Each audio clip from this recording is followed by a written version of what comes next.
Ya, assalamualaikum warahmatullahi wabarakatuh. Salam sejahtera buat kita semua.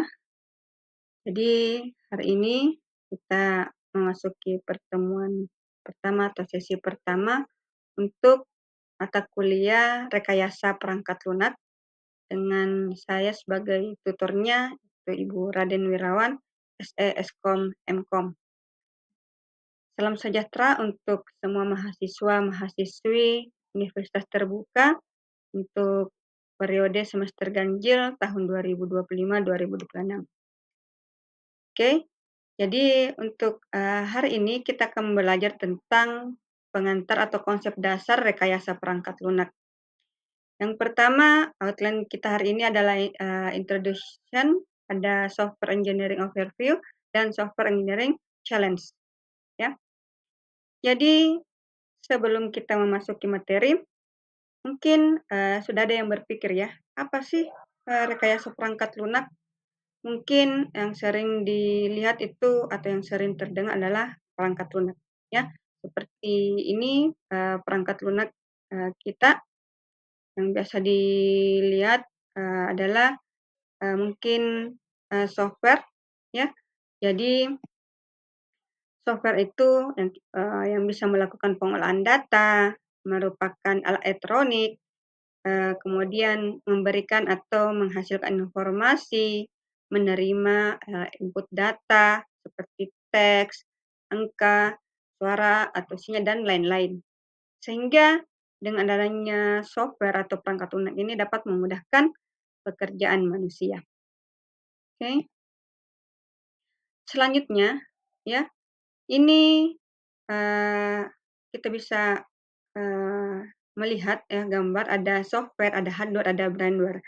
Jadi semua ini selalu saling berkaitan ya. Kalau ada software atau perangkat lunak, selalu pasti didukung dengan adanya hardware atau perangkat keras.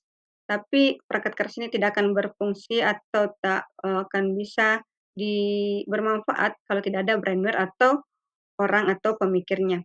Jadi antara brandware, software, dan hardware itu harus saling berkesinambungan. Jadi dia saling berhubungan antara satu dengan yang lain. Selanjutnya, jadi software atau perangkat lunak itu dapat didefinisikan sebagai kumpulan interaksi atau program komputer yang kita ketika dieksekusi itu akan memberikan fungsi dan hasil yang diinginkan. Jadi kalau kita membahas software dalam ranah atau ruang lingkup tentang rekayasa perangkat lunak, software itu tidak hanya mencakup tentang sebuah program, tapi ada beberapa yang terkait di dalamnya.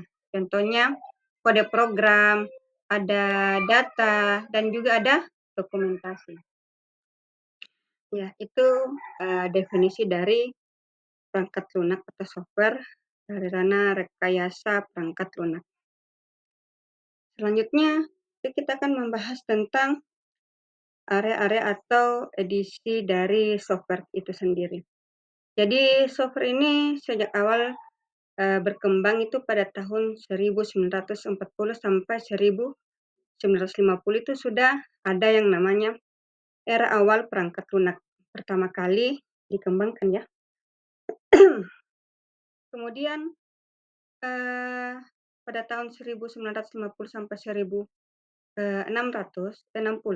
ya, ini sudah masuk era sistem operasi ya.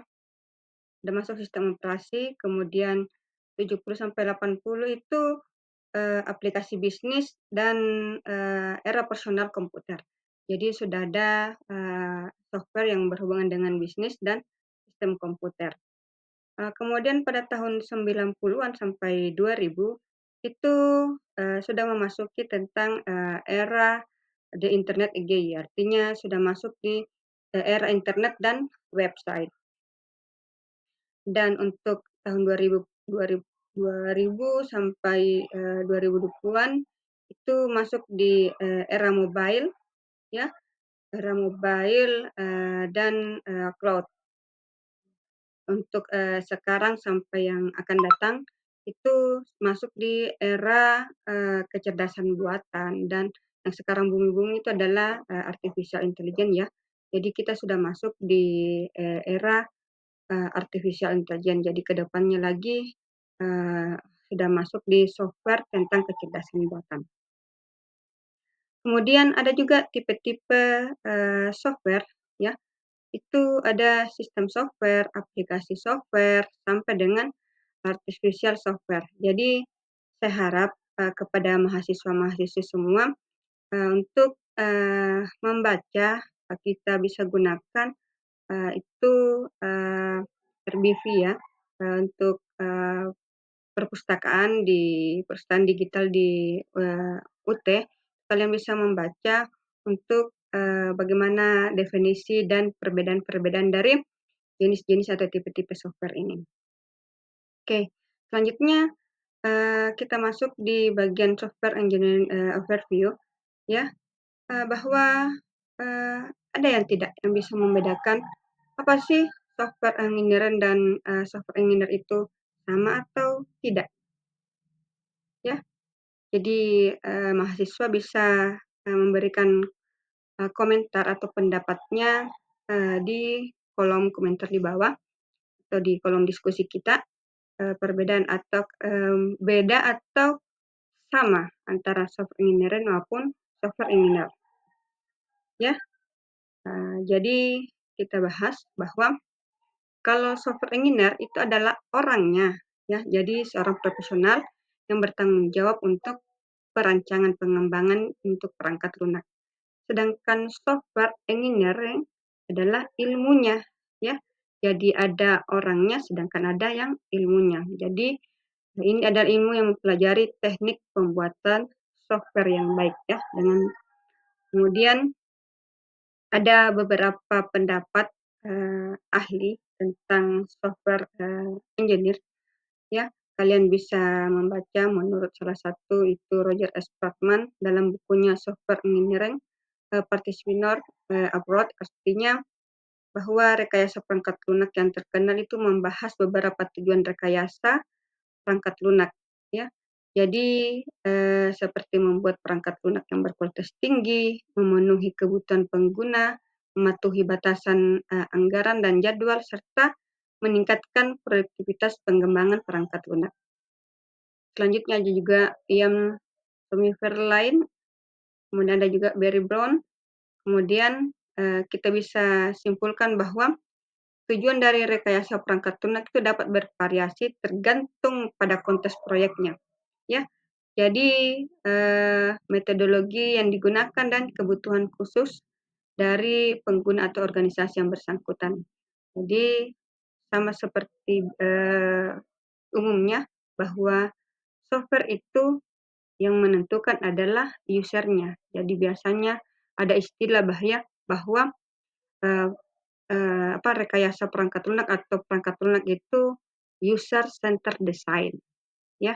Jadi biasanya desainnya atau, eee, penghasilannya atau pengembangannya itu biasanya di tergantung pada user-nya atau penggunanya. Oke, ada fase-fase dari, rekayasa perangkat lunak, ada planning ya.